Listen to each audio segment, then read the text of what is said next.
Buenas tardes, tenemos el gusto de estar con ustedes nuevamente en este ciclo de conferencias de filosofía de la psicología.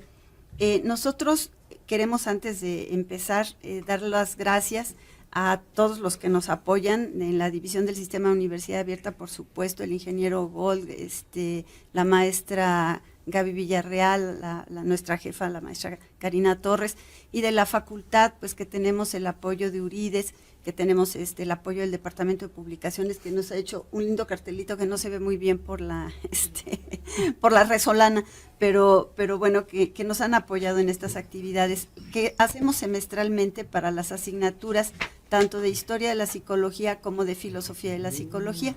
En esta ocasión el ciclo de conferencias es de la filosofía de la ciencia a la filosofía de la psicología, 50 años y cambios curriculares.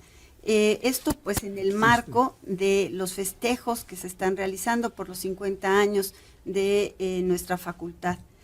Queremos también mencionar que estas actividades las hacemos como un seminario de Historia y Filosofía de la Psicología, donde estamos profesores tanto del sistema presencial como del sistema de universidad abierta, y pues del proyecto de DEGAPA IN 401222.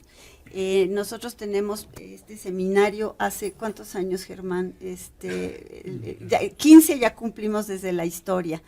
Pues bueno, un poquito menos con el de filosofía, pero es el mismo seminario. Y somos profesores básicamente de CCC, algunos que nos acompañan, y todos del sistema de universidad abierta, que afortunadamente hemos podido trabajar desde hace 20 y tantos años, desde que empezó la modificación curricular, conjuntamente, y lo hemos seguido haciendo. Entonces, bueno, pues en esta ocasión y en esta sesión vamos a tener la presentación del doctor Germán Álvarez Díaz de León, y ahora sí que los voy a presentar y a pedirles su intervención, pues conforme están en el cartelito, ese que no se ve, y el doctor Germán Álvarez nos va a hablar. ¿Se apaga la luz? Sí, yo creo que ahorita la apagamos, pero nos va a hablar de cambios detectados en la filosofía de la psicología. Y voy a tratar de apagar la luz, a ver si le atino, para que se pueda ver bien. ¡Ay! Gracias. Ven, porque le agradecemos al ingeniero Goy. Mejora. Pues entonces, adelante, Germán. No.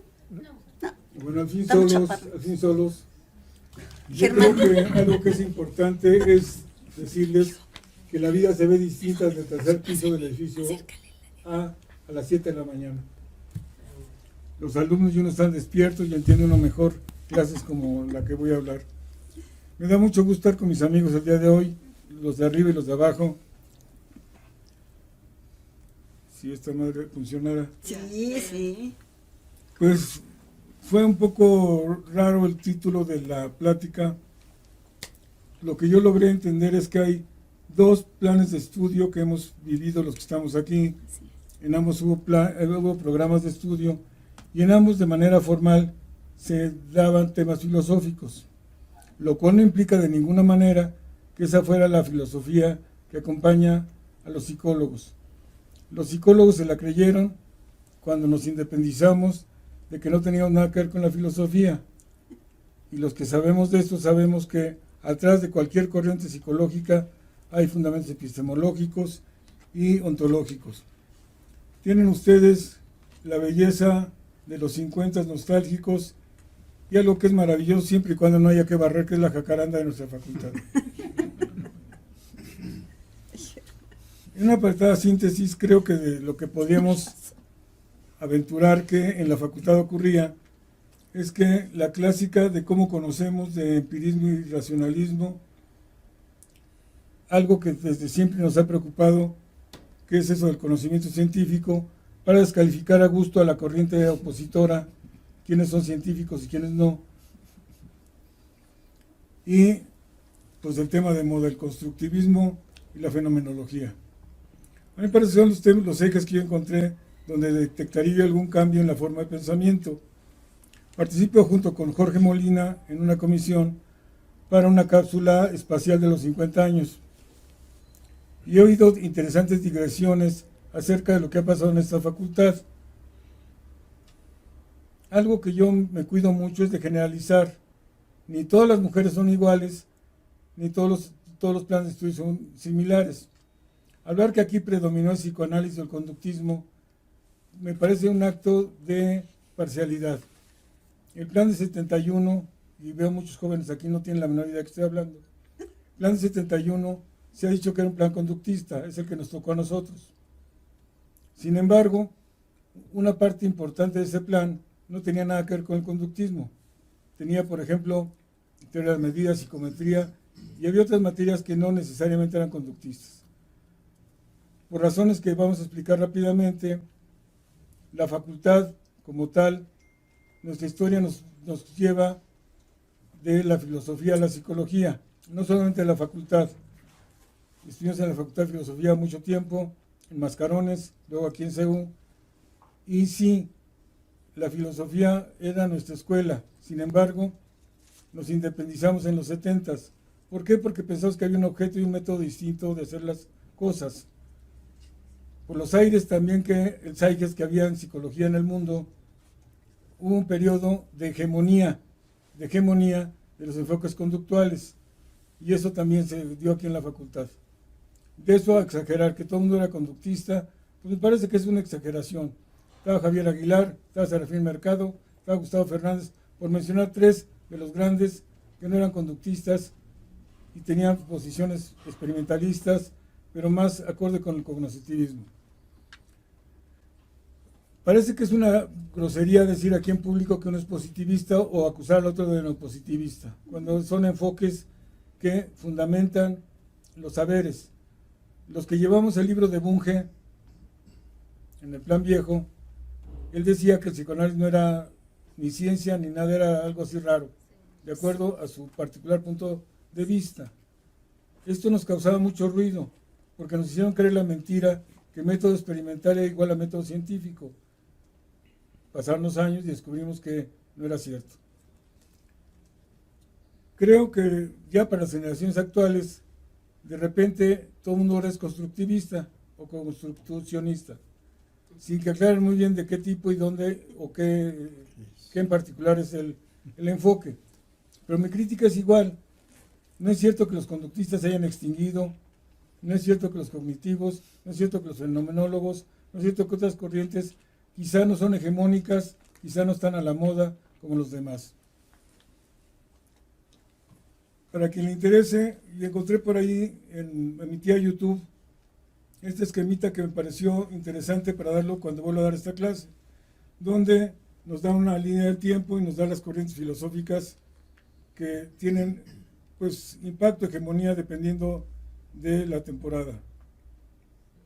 Pero lo que más agradezco es un libro de historia de la psicología de Tortosa, donde plantea un eje que puede ser epistemológico, donde nos pone por un lado cómo conocemos por la experiencia o conocemos por la razón. Por otro lado, el ontológico, es idealismo o es materialismo.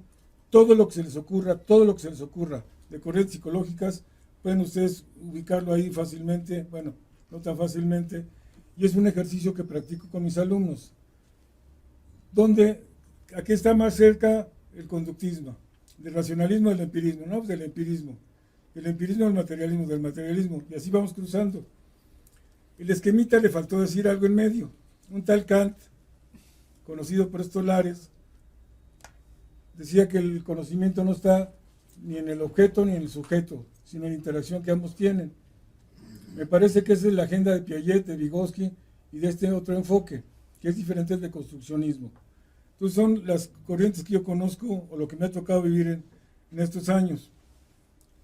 Así podemos, cada quien a la elección, saber si es idealista, si es realista, si es escepticismo, dogmatismo, subjetivismo, relativismo, empirismo, racionalismo, positivismo, neopositivismo, más lo que se acumula esta semana. Y a veces me da la impresión de que lo que se hace es contraponer y usar a los alumnos para algo parecido a la lucha libre, los rudos y los técnicos. Los rudos podríamos poner a los positivistas o positivistas, y los técnicos que son bien portaditos son los otros. Yo creo que eso para la lucha libre está bien, es muy divertido. Para la facultad es generar prejuicios en los alumnos, ignorancia en los profesores. Gracias. Ay, Germán. Pues le agradecemos mucho al doctor Germán Álvarez, y si les parece vamos a dejar las preguntas y comentarios para el final. Sí me gustaría que siguiéramos con la presentación, y en el orden de nuestro cartel, que ahora sí se ve, vamos a darle la palabra al maestro Jorge Molina Vilés con la presentación Filosofía, Ciencia y Psicología. Adelante, Jorge. Bueno. Bien, pues muchas gracias, buenas tardes. Le agradezco a la audiencia y a Soraya por siempre ponernos a chambear un poco y organizarnos estos eventos. Voy a hacer intentar una rápida relación entre filosofía y ciencia, y filosofía, ciencia y psicología, y su impacto en la facultad. O sea, con este título y pocos minutos, pues imaginarán que no está nada fácil. Pero empezando con el planteamiento del nacimiento de la filosofía, en qué momento dejaron de buscarse explicaciones mitológicas, religiosas, y se empezó a aceptar que habían causas, y un poco después, y de alguna manera empezar con causas naturales, que las cosas pasan por algo, que llueve porque hay fenómenos naturales. No usaban desde luego esta terminología, pero porque llovía y no porque el dios de la lluvia lo había mandado o estaba enojado. Con nosotros debe estar enojado porque nos manda tormentas ahora bastante frecuentes, inundaciones y cosas de estas, que tenemos que hacer algunas danzas para contentar al dios de la lluvia seguramente. Pero en la Grecia clásica aparecen la filosofía, dos características, diría yo: este amor por el conocimiento, este deseo de conocer, que además podían darse el lujo de tener este amor por el conocimiento, porque había esclavismo en Grecia, en la Grecia clásica, y los ciudadanos eran ociosos, tenían bastante tiempo, y como a diferencia de lo que nos decían nuestras mamás, de que la ociosidad es la madre de todos los vicios, la ociosidad es madre de la filosofía, de la ciencia y del arte realmente. Así es que sean ociosos. Pero aparece esta búsqueda del conocimiento, este amor por el conocimiento. Claro, un cierto tipo de conocimiento de principios muy generales, pero de esta gran visión van surgiendo ya las ciencias particulares. Claro que entre esta época de la Grecia clásica, del nacimiento de la filosofía, hay un periodo que todos sabemos, la Edad Media, 1000 años, más o menos del siglo V al XV, en que no se pierde este amor por el conocimiento. Si no conocías algo, pues Dios no quería que lo conocieras y se acabó. No había que moverle mucho a las cosas.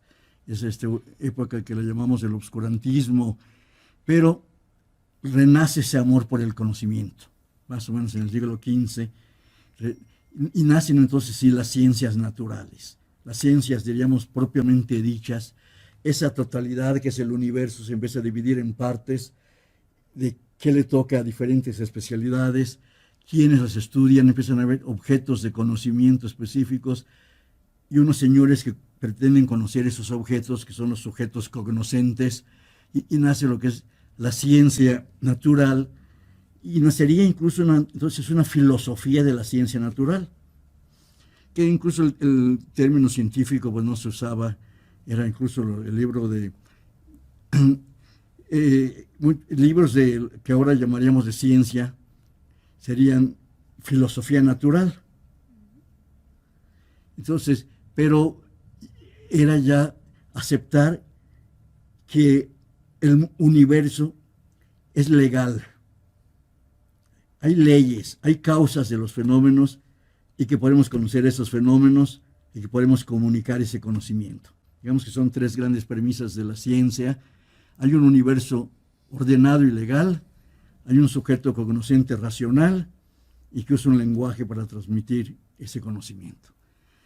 Pero entonces nace las explicaciones generales, por ejemplo, si hablamos de determinismo, el determinismo es para todas las ciencias, es parte de la filosofía de la ciencia suponer que los fenómenos están determinados. Si alguien supone que todos los fenómenos están determinados, eso no pertenece ni a la física, ni a la química, ni a la psicología, sino es parte de la filosofía de la ciencia, esas bases de los conocimientos científicos. Y nace esta discusión, hay causas, es legal el universo, y después veremos la otra pregunta. Las ciencias sociales y en la sociedad también hay orden y legalidad, y también podemos estudiarla científicamente. La ciencia, esto ocurre para los fenómenos naturales, para la caída de los cuerpos, por qué llueve, por qué hay estaciones, estos fenómenos naturales, pero por qué hay revoluciones, por qué hay devaluaciones, por qué la gente se deprime. También hay causas y se pueden conocer y comunicar. Puede ser entonces la psicología y otras disciplinas ciencias, y por lo tanto hay atrás de estas unas formas, unas raíces que anteceden a estas disciplinas.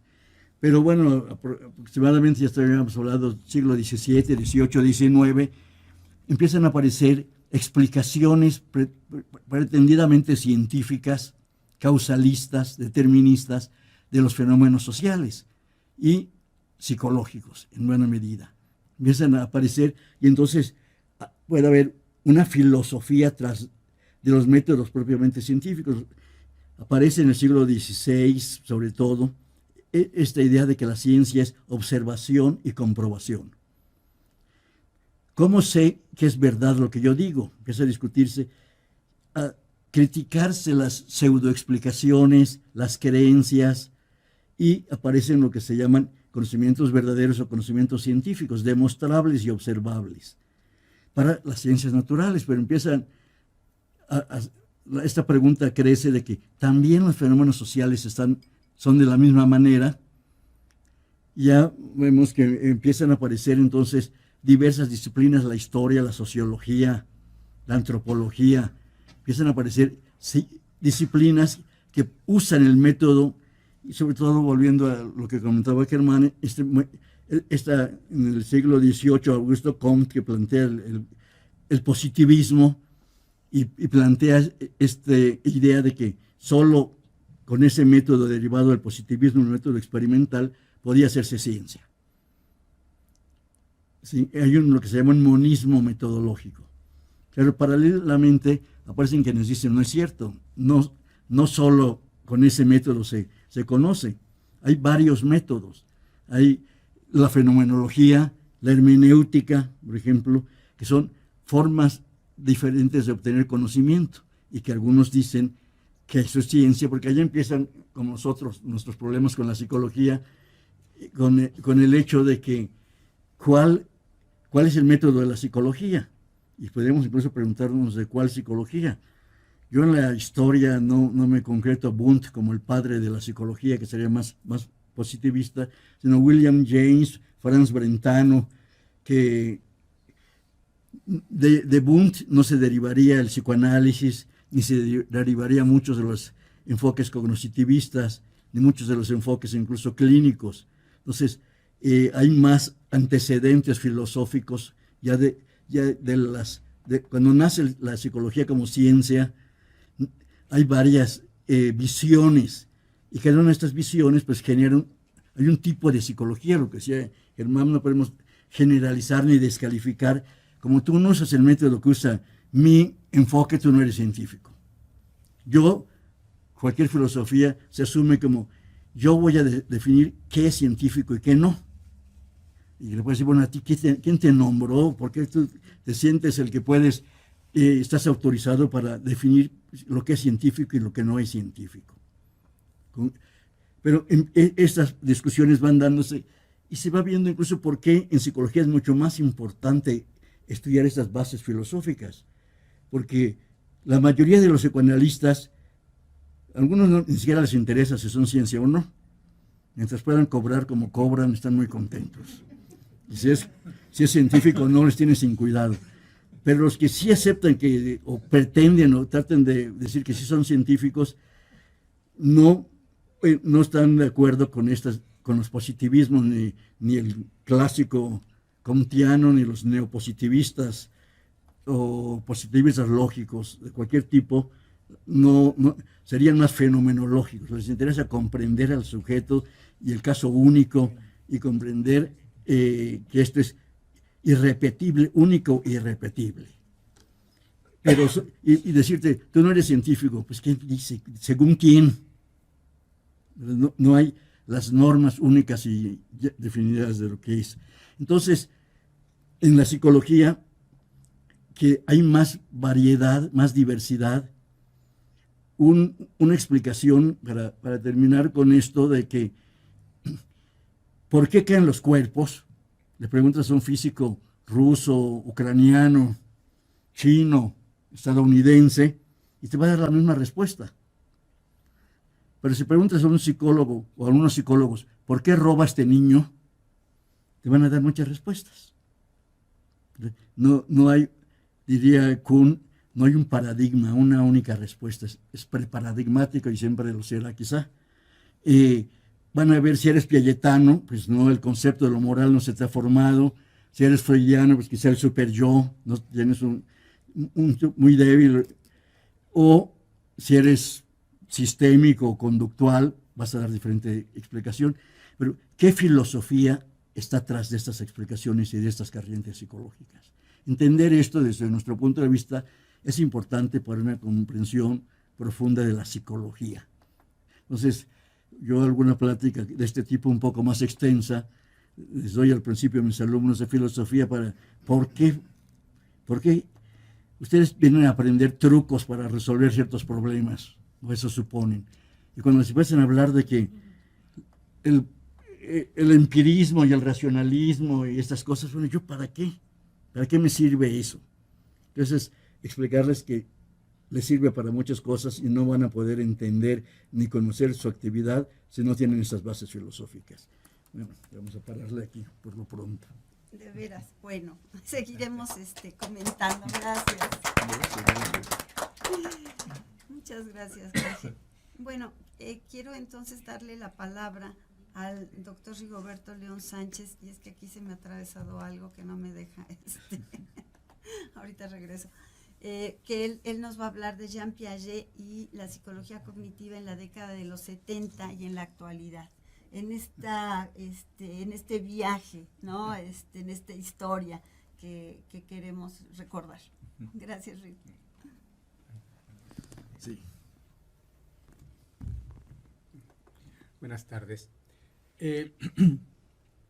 Pensaba, hablando con Suraya, cuál podría ser un tema que pudiera reflejar de alguna u otra manera, digamos, el viaje que inició primero con la aprobación de un plan de estudios en 1971 y luego con la fundación de una facultad de psicología ya independiente, digamos, de la Facultad de Filosofía y Letras, y que bajo sus propios reglamentos, su propio plan de estudio, priorizaba cierto tipo de formación, y eso es lo que se reflejaba, bueno, y se refleja en general en cualquier plan de estudios. O sea, se refleja un perfil de egreso, y ese perfil de egreso está lleno de lo que serían una secuencia de asignaturas que van a conformar precisamente al final, digamos, ese perfil. Dentro hay algunas cosas que ha repetido el doctor Álvarez, también de alguna manera el maestro Molina, y tiene que ver con a veces una cierta suposición de que en los orígenes de esta facultad primaba, digamos, un paradigma dominante, como era el conductismo, y que tenía una serie de investigadores, una serie de autores que defendían este paradigma, y obviamente hacen lo que nos dice se hace para defender todo paradigma. Se hacen congresos, se dan ponencias, se escriben libros, se hace investigación bajo esos lineamientos. Pero en este sentido, estoy de acuerdo con el doctor Álvarez, parecía, digamos, un paradigma que de dominante no tenía del todo, porque había todavía una gran escuela psicoanalítica y obviamente los paradigmas subsisten no porque se agoten, digamos, sino porque la gente que los defiende se muere. Y entonces ya no hay quien defienda precisamente eso, es decir, o sea, si no continuaría, ¿de acuerdo? Pero eso pasó con Santiago Ramírez, por ejemplo, como un líder indiscutible, digamos, de la versión ortodoxa del psicoanálisis de la Escuela de Viena, y que posteriormente da origen a que haya otros representantes también del psicoanálisis, posteriormente en los 80, por ejemplo, con Nestor Braunstein de la Escuela de París, la Escuela Lacaniana, por ejemplo. Entonces, digamos, de alguna otra manera, tenemos en la facultad como representantes o distintos representantes de distintos paradigmas, de distintas escuelas. Y eso es lo que de alguna otra manera, digamos, ilustró dos vertientes que a veces se juntan, pero voy a tratar ahorita de ver cuáles son sus separaciones. Uno es la escuela piagetiana, la escuela de Ginebra, que, digamos, tiene o tuvo dentro de esta facultad una serie de orígenes bastante interesantes y tiene más que ver con el contacto personal o con la iniciativa de las personas. Es decir, es una escuela que empieza a ser divulgada dentro de nuestra facultad gracias a que hubo egresados de la Escuela de Ginebra, como la maestra Araceli Otero, por ejemplo, que vino, dio clases, tuve el gusto de tomar clases, digamos, con ella, de esta Mora, Cecilia Mora, se me olvida su nombre, que también vino, ellas estudiaron con Piaget y vinieron a vertir, digamos, ese conocimiento de la escuela de Ginebra. Pero también para su difusión fue importante que hubiera autores como Juan del Val, por ejemplo, un profesor primero de la Complutense, ahora bueno, ya se jubiló de la escuela de la Universidad Autónoma de Madrid, pero gracias a, digamos, también una serie de libros donde se podía traducir de alguna otra manera como libros introductorios a la psicología genética, se empezó a divulgar, digamos, dentro de nuestro país esa escuela. Y no fue tan tardío, estoy hablando de 1976, 77.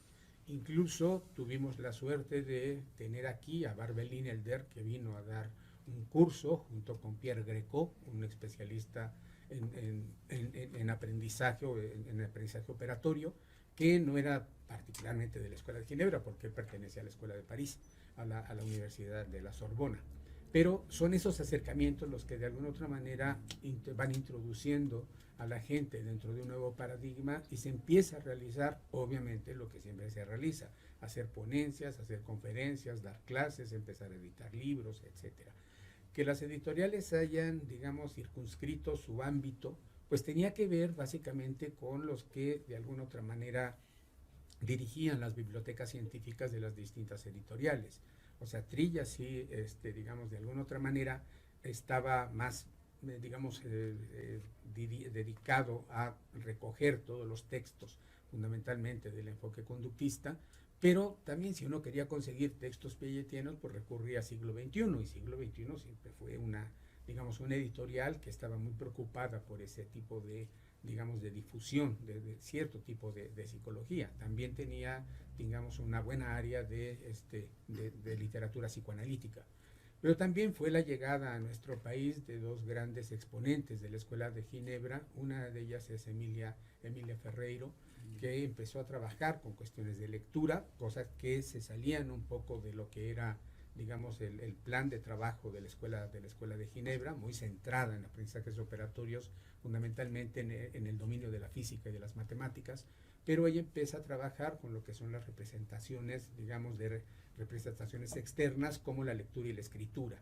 Y de ahí empieza, digamos, Anna Teberovsky le sigue, y tenemos esas personas que vienen a nuestro país, empiezan a trabajar, también tuve la suerte de trabajar con ella, y su esposo, que es el único varón que publicó como coautor con Piaget. De hecho, el último libro de Piaget eso es en coautoría con Rolando García, que estuvo aquí en México y trabajó en un seminario de ciencias sociales en nuestra universidad. Ese es, digamos, un poco el vericueto de que digamos, dentro de nuestra facultad también se dio, y vuelvo a repetir, por iniciativas personales, por intereses, digamos, de personas que tenían o habían conocido un nuevo paradigma y se empezó a formar gente dentro de ellos. La doctora, no, maestra Delgado, no, Georgina, Gabriela Delgado, por ejemplo, empezaron también a trabajar y a formar ese paradigma en un área muy específica que era el área de psicología educativa, por ejemplo, ¿sí? Con respecto a la psicología cognitiva tuvo otro desfase, porque la psicología cognitiva surge, se conforma, digamos, en la década de los 50, específicamente en 1956, y si hay que hacerle caso a Brunner, se funda el 11 de septiembre de 1956, ¿no? Cuando Eli Miller pone un letrero en su puerta donde dice Laboratorio de Psicología Cognitiva, ¿no? Y ese es el nacimiento de la psicología cognitiva. Un poco errado porque el trabajo venía desde los 40, fundamentalmente en todo lo que son los sistemas de cómputo y de informática y de información, que básicamente es lo que empieza a desarrollarse. Ese es digamos, un paradigma que se empieza a ver, un enfoque que se empieza a ver muy tardíamente, porque la primera gran introducción a la psicología cognitiva se hace hasta 1966 por Ulrich, y la traducción de ese texto al español se hace hasta 10 años después, en 1976, es cuando se realiza. Y esa es una traducción de un libro que no estaba, digamos, en el mercado, empieza a estar, y bueno, también estoy hablando para 1976, pues empieza, digamos, a difundir un poco este tipo de investigación, una investigación muy centrada en la memoria, con un paradigma muy específico, que es el procesamiento humano de información. Y ese es el texto, precisamente, que edita uno de nuestros grandes profesores de esta facultad, que desgraciadamente murió, que se llama Procesamiento Humano de Información, del doctor Serafín Mercado Domenech, ¿sí? Y este libro aparece en 1978. Si nuestra facultad se funda en 1973, pues ya para 1976-78, con poca diferencia de años, empieza a haber cierto tipo de, digamos, de trabajo dentro de esos. Y nada más, porque me llamó mucho la atención, con algo que también dijo ahorita Jorge, les voy a leer la dedicatoria del libro del doctor Serafín Mercado. Dice: dedico esta obra al método científico, que permitió apropiar los datos con que se formaron las concepciones teóricas que contiene. Le dedico también a mi esposa Gloria y a mis hijos Alberto y Mercedes, etcétera. Pero primero se lo dedica al método científico, ¿no? O sea, ya después a la familia. Sí. Ahora, había una cuestión que en mi perspectiva hace una cierta diferencia. Cuando una de las grandes autoras, coautora con Barbelín Elder, que empieza a trabajar, que es Carmel Love Smith, que ella se forma en la Escuela de Ginebra, sale de la Escuela de Ginebra, se va para Estados Unidos, fundamentalmente a Harvard, a trabajar con una de las grandes psicólogas de desarrollo, que afortunadamente todavía vive, que es Susan Carey, y básicamente en un escrito dice Carmel Love Smith: es que yo no entendía mucho, decían que eso era psicología cognitiva y a mí no me cabía que no estuvieran hablando, como hablábamos en la Escuela de Ginebra, de epistemología, de filosofía de la ciencia, que tuviéramos muy en cuenta los distintos diálogos con las ciencias. Entonces hacían una cosa completamente diferente a lo que nosotros hacíamos. Y eso es cierto, la psicología cognitiva, el marco específico de la psicología cognitiva, no tiene mucho que ver con el marco específico de la epistemología genética de corte piagetiano. Son dos enfoques bastante diferentes, y también habría que entender que Piaget, simple y sencillamente para nosotros, digamos afortunadamente, pero por un accidente construye la psicología cognitiva, pero como el brazo experimental armado de la teoría que es la epistemología genética. Y un laboratorio natural que es el bebé, digamos, para estudiarlo en desarrollo. Entonces, digamos, llega por la puerta trasera, digamos, al niño. No es una psicología del desarrollo como tal, llega por la puerta trasera, pero lo que quiere probar son la construcción de conocimientos, básicamente. Entonces, no tienen mucho que ver, pero también en mi particular, digamos, perspectiva, creo que lo que se requería para hacer trabajo en psicología cognitiva, los laboratorios, digamos, los aparatos para medir percepción fundamentalmente o para medir cierto trabajo de memoria o cargas de memoria, no estaba la facultad o no tenía esos laboratorios. Recuerdo a una persona especialista que se fue a trabajar en este paradigma a los Estados Unidos, Miguel Casén, digamos, trabajó y se volvió un especialista en memoria, ahora anda en otras cosas bastante más interesantes, pero digamos, no tenía esos laboratorios, o sea, era lápiz y papel de repente lo que hacía. Mientras que la entrevista de corte piagetiano y hacer cierto tipo de montañitas ahí, con cualquier cosa, si ustedes revisan los experimentos piagetianos, pues lo único que hay que tener es quitarle la vajilla a mamá, sacar los vasos que tiene ahí, algún litro de agua por ahí lo conseguimos y hacemos cierto tipo de trabajo, o sea, básicamente. Entonces, hay una diferencia, digamos, en la estructura que se necesita para poder realizar ese tipo de trabajo.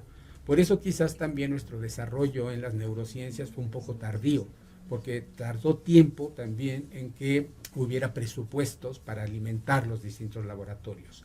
Pero hoy día, digamos, ya la facultad quizás ya es más notorio precisamente que el conjunto de conferencias que se pueden dar y que, digamos, de los trabajos que hacen los distintos laboratorios de esta facultad, tienen distintos recorridos, distintos paradigmas, pero sigue sobresaliendo de alguna otra manera, creo que con menos fervor, precisamente esas discusiones de si verdaderamente uno hace ciencia o es brujería lo que uno está, digamos, lo que uno está planteando. Eso ya como que ha quedado un poco, digamos, afortunadamente un poco en el olvido, y las discusiones se dan de otra manera.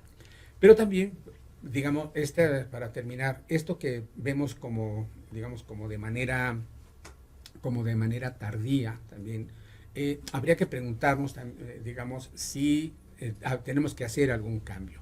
Me refiero a esto. En 1956 lo que se construye es la primera generación de ciencia cognitiva, ¿sí? Y esa primera generación tiene un paradigma que es el procesamiento humano de información, ¿de acuerdo? Ese paradigma queda derrotado, digamos, en 1976, que surge otro paradigma, que es la segunda generación, que es el conexionismo, ¿sí? Entonces, el conexionismo resuelve ciertos problemas que tiene esa primera generación, y a partir de los 80 tenemos lo que es nuestra tercera generación, que es la que vamos a hacer, digamos, la que estamos trabajando ahora, y el siguiente libro de la doctora Suraya va sobre eso, que es la cognición encarnada, que es la tercera generación. Pero si uno lee esos libros, o sea, los libros que inauguran esa tercera generación, es muy curioso. Por ejemplo, el libro que inaugura, digamos, pues este enfoque, tiene que ver desde el inicio, y uno se sorprende que son dos aproximaciones las que tiene ahí, además de la fenomenología como una interpretación de los fenómenos psicológicos. Tiene dos bases sobre las cuales trabaja. Uno es la filosofía budista, por un lado, y el yoga, y el otro es el psicoanálisis. Es decir, de alguna u otra manera, a veces uno cuando va a recoger, como decía la vez pasada el doctor Álvarez, por ahí se pierde algún libro y uno lo recoge, lo lee, y de repente uno se sorprende que se hayan dicho ciertas cosas hace 50 o 70 o 100 años, que de alguna u otra manera seguimos todavía trabajando, seguimos con duda, o vemos que ahí había una cierta respuesta que no se había tomado muy en serio. Y ahora, digamos, básicamente, qué bueno que mucho de la psicología y mucho también de nuestra facultad está haciendo ese tipo de trabajo, está revisando, digamos, esos textos, y merecen ser revisados. Muchas gracias. Bueno, pues yo agradezco aquí a este trío de profesores tan reconocidos y tan queridos. Bueno, preguntaría a ustedes si hay algún comentario, duda o algo, reclamo que quieran hacer, a uno, a los tres, y si no, bueno, o mientras calientan motores y se animan, yo les hago un comentario. No, me gusta mucho cómo de formas diferentes abordaron las diferentes, la heterogeneidad, las diferentes explicaciones teóricas y además metodológicas que se dan en psicología, ¿no? Creo que eso es parte de nuestra asignatura de filosofía de la psicología, tratar de darle sentido a eso. Yo comentaba la semana pasada en la sesión que me tocó participar, cómo con la historia y la filosofía de la psicología tratamos de armar un inicio en primer semestre y un final en el área de formación general al cuarto semestre, y cómo hoy han presentado y han hablado de diferentes aproximaciones, visiones, en fin, que se han dado a lo largo digamos, de la disciplina en alguna manera, y también de la constitución de esta facultad, ¿no? En un programa que efectivamente Germán se ha visto más como conductista, se hace ese balance, porque tenía una estructura muy basada en la psicología experimental, pero sin duda había toda esta parte que alimentaba sobre todo a quienes iban a clínica, que ha sido la mayor y sigue siendo el área más demandada, y que no es un área conductista, ¿no? Hoy un poco volcada más a la salud tal vez en algunos aspectos, pero en fin, que tienen razón. O sea, esta facultad no ha sido conductista nada más. Durante el periodo del Plan 71 estaban aquí los psicoanalistas argentinos, estuvieron aquí estas profesoras que se formaron ya sea en Francia o en Suiza con esta perspectiva piagetiana. Vygotsky llegó más tarde, pero también ahí Jorge Molina, recuerdo que invitaba a algunos cubanos, porque a Vygotsky lo pasteurizaron, ¿no? En Estados Unidos, le quitaron lo comunista, y hasta entonces llegó a México, pero ya había los profesores que invitabas, Jorge, y que nos venían a hablar de Vygotsky, y que aquí se armaban las discusiones de si Piaget y Vygotsky, no, al menos en el SUA, eran muy interesantes, era muy bonito. Entonces hemos tenido esa perspectiva, pero justo creo que nos importa que nuestros estudiantes tengan con qué armar un poco el rompecabezas, no se queden solo en esta disciplina preparadigmática que a lo mejor es un caos y que voy a hacer. No es para que desesperen, es porque realmente pensamos que hay algunos elementos que tal vez les ayuden dentro de lo que es historia y filosofía de la psicología a comprender esta historia, tanto de la disciplina como de la facultad. No sé, ustedes cómo la ven. Les paso. A ver.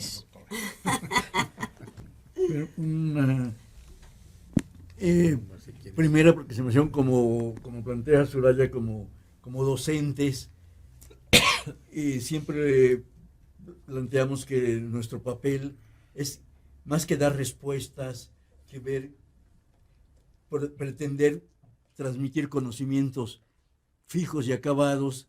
Nuestra tarea es cuestionar, que entiendan el estado del arte, dónde está la psicología actualmente, la importancia de la historia, por qué tiene las características que tiene y cómo ha llegado a ser lo que es, y cómo es algo, hay una variedad, hay una diversidad, y que lo importante es conocerla, generar estas discusiones académicas. Ya, como decían, superamos la época de los pleitos casi a golpes entre corrientes, sobre todo entre conductistas y psicoanalistas, y abrir discusiones académicas, y que la filosofía genera esto. Hablar de la fenomenología, el positivismo, el constructivismo, posiciones, nos abre la posibilidad de la discusión, que es necesario para el crecimiento científico. Entonces, como primer... ¿Qué quieren comentar ustedes? Vi por ahí en YouTube, me niego a verla completa, una entrevista a mi querido director Juan José Sánchez Sosa. Insiste en hablar de lo que dijo Soraya, que antes nos queríamos matar, y yo creo que es una exageración propia de Juan. No es cierto eso. La bronca era entre maestros, no es la facultad, le valía gorro. Pobre de ti que fueras hijo de Gustavo Fernández como yo, y te tocara Rives como sinodal. Te deshacía y te hacía que dijeras lo contrario a lo que pensaba. Ven los pleitos de Gustavo y del otro, pero no eran los únicos maestros. Hoy Rigo acaba de darnos una extraordinaria, y me dio muchos argumentos para discutir. Es absurdo clinicizar esta escuela, porque es hacer caso omiso de que hay psicología educativa y otras áreas de la psicología con desarrollos distintos. Y además me hiciste recordar muchas cosas de estas que dan sentido a lo que vemos hoy actualmente en educativa en varias áreas, donde no es cierto, son conductuales, tuvieron su pasado conductual, hay algunos por ahí todavía. Este auditorio lleva en honra de la doctora Macotela, que fue una de las primeras profesoras que nos dieron algunos de estos elementos. Pero uno ve la actualidad de nuestros profesores y encuentra una actitud de respeto o de valemadrismo, una de dos. Pero yo creo que ya nadie se pelea en los pasillos, ni se saca la lengua, ni mucho menos. El debate ha pasado a otros términos. Ha pasado a los proyectos PAPIT, a los proyectos PAPIME, a las publicaciones, a los congresos, a discutir, porque tienen su público, hay público cautivo para todos. Esas eran grandes cruzadas, yo me acuerdo muy bien, eran cruzadas de adoctrinamiento con nosotros los alumnos. Y era el fenómeno de la impronta. La primera tarugada que se te movía la seguías. Llámese doctor X o doctor Y. Y entonces si el doctor Y decía que el psicoanálisis era una basura, tú decías que era una basura, pero no sabías por qué lo estabas diciendo. Y así, me parece que son generaciones más críticas, más informadas, más formadas. Y lo poco que podemos hacer nosotros por tener estudiantes críticos, lo vamos a seguir haciendo. Me parece que ha sido una aportación importante la de nuestro seminario. Nunca nos ponemos de acuerdo, ni se crean, ¿eh? Discutimos al interior y fuerte. El problema es que tenemos muchos años discutiendo y escuchándonos.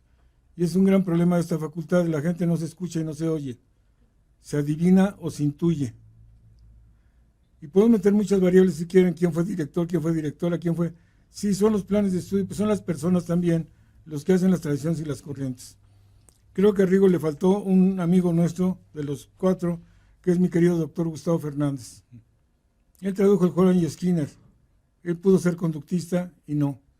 Cambió, igual que Javier Aguilar, que otros profesores, refrescaron la agenda, que es importante, refrescaron la agenda y nuevos temas. Esto es como una liga, la teoría como una liga. Si la liga no te da para tanto, pues ya funcionó.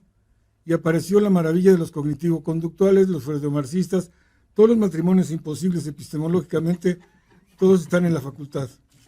Si al otro le echaron, imagínate, uno le quitaron la lucha de clase y al otro el sexo, pues peor. Esos excesos teníamos en Iztapalapa, creo, en la UAM, ¿no? Los freudomarxistas. Bueno, eso a mí me parece que suena como chiste, pero si uno no conoce, no ha leído los originales, ¿qué diablos tiene que ver Freud con Marx? Si nos vamos a la esencia del tema, la epistemología que viene atrás es diferente. ¿Cómo los mezclaron allá? Pues está bien, también hay público para eso. Aquí no se dice, pero el marxismo pasó de noche por esta facultad, por social. No conozco a uno solo de los de social hoy que se asuma como marxista. Lo cual está canijo, ¿eh? Sí. Todo está el ritual a la fenomenología. Todos son fenomenólogos. ¿Ven? ¿Está bien? Así entiendo muchos movimientos sociales que están ocurriendo en esta facultad. Los entiende porque son profesores de carne y hueso los que tienen los seguidores, los fans, los groupies en esta facultad. Los likes. Todos somos influencers. Nos gusta que nuestro verbo sea el bueno. Yo creo que no. Nosotros hemos hecho ese acto de humildad de decir, esta es mi neta, no es la misma de la Rigo, no es la misma de Suraya. Búsquenla de ustedes. Búsquenla de ustedes. Les damos elementos. Pongo un ejemplo. ¿Para qué me peleo con Bunge si dice que el psicoanálisis no sirve? Pongamos a pelear a Bunge con otro que dice que el psicoanálisis es ciencia. Que es el alumno que tome su resolución. Que es el alumno el que saque su verdad. Es lo que hicimos en filosofía. Más que dar netas, pedirle a la gente que lea, que contraste puntos de vista y cada quien sacará su verdad aquí. A mí me parece que a mí tengo la ventaja y es muy notorio tener amigos muy inteligentes. Y eso se pega. Es como la juventud de las jovencitas, se pega por contagio. Bueno, la inteligencia de mis amigos se me ha pegado por contagio. Y yo no recuerdo haberle dejado hablar a nadie porque sea conductista o cognitivo o tal, me vale madre eso no. No, para mí eso no es lo importante. Lo importante es la inteligencia y eso es lo que se cultiva en esta universidad y en esta facultad. La tolerancia, la inclusión. Creo que no sobramos nadie. Tenemos a los mejores representantes de la psicología mexicana aquí. Que cada quien tenga por temporadas una influencia mayor que otros, bueno, hay formas de explicarlo. Pero lo que es importante es que no es cierto que todos eran conductistas. Melanie Klein, Hay mucha gente aquí representada, en clínica también, que no eran una sola visión, en social que no era una sola visión, en todos lados no era una sola visión, y eso se olvida. Yo me desespera mucho estos análisis simplones de esto era conductista. Pues sí y no. Vámonos al fondo del programa, vamos a las prácticas, a esta historia maravillosa que acaba de hacer Rigoberto, que te demuestra que no es cierto, o que es parcialmente cierto, o lo lamento, no fue ni tu circunstancia ni tu historia, por eso hablas así. Entonces yo creo que más que preocuparnos por el futuro, creo que tenemos que preservar este clima, aunque sea de diálogo de sordos, aunque sea de monólogos, es puro stand-up aquí, nos levantamos y divertimos a los chavos. Pero qué bueno que existe esta libertad y que no hay una sola corriente dominante en esta escuela. Ese ejemplo lo pagó muy caro Sudamérica, los regímenes totalitarios. Cuando se prohibió a Freud, cuando se prohibió a Marx, aguas, entonces sí hay que tener cuidado. Se prohibieron a los conductistas en Sudamérica. Eso sí es terrible. Y Iztacala, cuidado cómo empezaron. Era esta la única verdad. Ahí sí fueron conductistas. Pero aquí hablar de conductismo es una corriente respetable. Tiene gente viva todavía en este edificio y mucha. Y siguen produciendo. ¿No tienen la misma influencia que antes? No. ¿No son hegemónicos? No. La práctica profesional y ellos no tienen mucho que ver, no. Pero son parte de nuestra historia y de nuestro futuro. Rigo, ¿quieres comentar algo? Nada más, nada. O sea, con lo que, bueno, nada más para agregar un poco lo que han dicho don Jorge como Germán. El azar también cuenta, digamos, y cuenta en la historia, ¿no? De lo que es, no hay una intención o no hay intencionalidad en cómo se va gestando precisamente la historia. Lo digo por esto. Teníamos profesores dentro de esta facultad que en un momento determinado tuvieron la oportunidad de poder ir a hacer un doctorado y un grupo de ellos se fue a París para estudiar con Moscovici, con Serge Moscovici, psicología social, con un enfoque bastante diferente a la psicología social funcionalista norteamericana. Era muy diferente, ¿sí? Entonces, para fortuna de otros, para desgracia de nosotros, cuando regresaron no había, digamos, plazas como para que estuvieran dentro de la facultad y tuvieron que emigrar. Y emigraron a la UAM Iztapalapa. Y la UAM Iztapalapa recogió a estas personas, digamos, y si ustedes ven el trabajo de la UAM Iztapalapa es fundamentalmente con ese bagaje, o sea, con ese enfoque social, que digamos ya no es tan Moscovici, pero por ahí, digamos, lo tiene. Algo diferente sucedió con la UAM Xochimilco, porque ahí llegó Emilia Ferreiro y Rolando García, y entonces se convirtieron en piagetianos. Aparte que muchos psicoanalistas llegaron ahí y entonces se conformó. Si uno quería ir a conferencias de psicoanálisis o de Piaget, pues iba uno a la UAM Xochimilco o a ver a sus cuates a la UAM Iztapalapa para que vieran, ¿no? Así se conforma también Zaragoza ¿cómo se llama? Iztacala también. Entonces, si vemos por ese corpus de profesores, de docentes que hubo ahí, tienen un enfoque que no es el que, digamos, estaba en Iztacala. Afortunadamente para nosotros tuvimos de dulce chile y de manteca, era tutti frutti, y eso da una perspectiva también diferente como formación. Y algo que decía, hace rato también estaba viendo el nombre de este auditorio, que es de la doctora Silvia Macotela. Ella fue la que estuvo como traductora simultánea cuando vino Barbelín Elder, digamos, porque ella y cuando vino Skinner, también con Skinner, ¿no? Y Rodolfo Gutiérrez, su esposo, haciendo esas traducciones. Es decir, un poco había que agradecerles también el tiempo que podían brindar, desprenderse de un poco digamos, su tiempo dedicado a la investigación como para ofertar, digamos, y hacer de conocer y tener un público, tanto en profesores como estudiantes, fundamentalmente estudiantes, ahí estuvimos cuando vino Barbelín Elder para trabajar, ¿no? Entonces, hay cosas ahí que, bueno, a repetir, son un poco azarosas. El sábado pasado tuve una comida, nos reunimos cada cierto tiempo con un profesor de aquí que entramos juntos a la facultad, Pablo Fernández Krieslev, fuimos condiscípulos. Él desgraciadamente se fue a psicología social, eligió el mal, no el bien. Son los malos. Pero se fue para allá. Digo, tiene defectos, Pablo, pero bueno. No, uno de ellos es... pero su psicología social es una cosa completamente diferente, digamos, es muy diferente. Pero estábamos platicando el sábado de una cosa, porque precisamente vino a colación de que ya casi nadie es marxista, ¿no? Y le recordé que él en su tesis de licenciatura, le digo, pero si tú habías leído los Grundrisse de Marx, precisamente porque era el fundamento de tu tesis. Me dice, sí, dice, pero lo sigo leyendo, ahora lo estoy leyendo de nuevo, repasando. Los Grundrisse son el manuscrito anterior al Capital, ¿no? Y entonces le digo, yo hace tiempo que ya no leo esos textos, hasta ahora que fui a un curso sobre pobreza y bienestar psicológico, y curiosamente todos los economistas que dieron el curso, todos manejaban psicología positiva, ¿sí? Y todos manejaban fundamentalmente el humanismo marxista. Agnes Keller era el pilar, y toda la ética marxista. Y uno así de, ¿dónde dejé mis libros de la preparatoria? Y ahí voy, ¿no? Para recordar otra vez eso. Y le digo a Pablo, nos pusimos a hablar de ese elemento también que había olvidado. Y bueno, también no solamente porque gracias también a esa generosidad,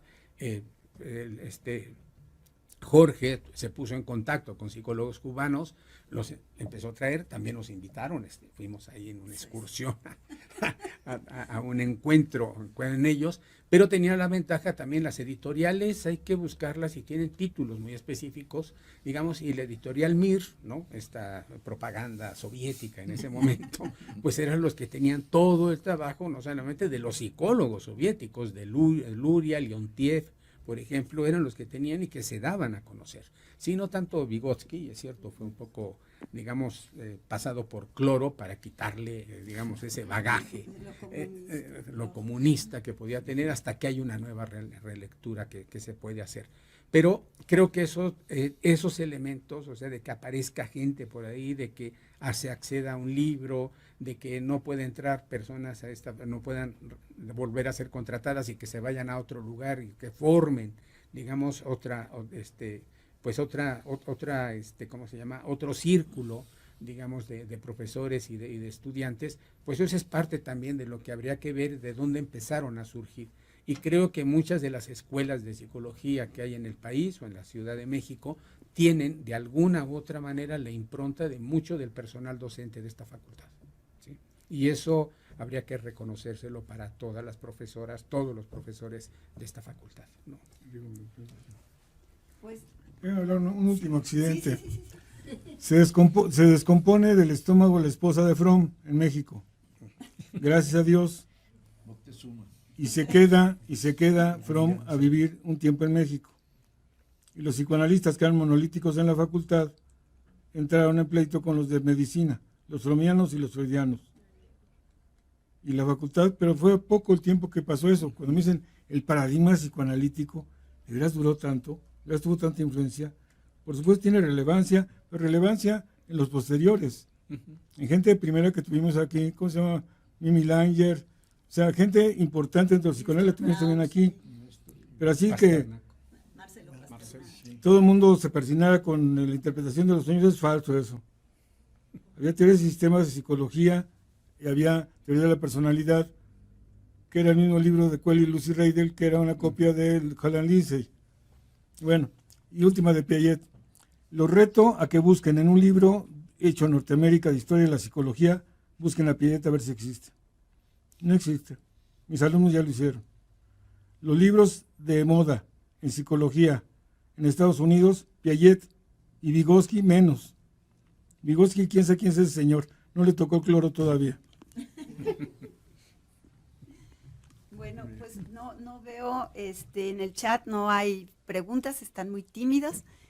No sé si ustedes quieran comentar algo, y si no, bueno, pues vamos a terminar esta sesión solamente diciendo que por eso nuestra asignatura está básicamente organizada por controversias, ¿no? Y que eso pues esperamos que les sea muy útil para justamente formar con criterios sus propias posiciones, y los invitamos pues a a eso, ¿no? A conocer esa historia y esa filosofía de la ciencia y de la psicología. Les agradecemos muchísimo y bueno, pues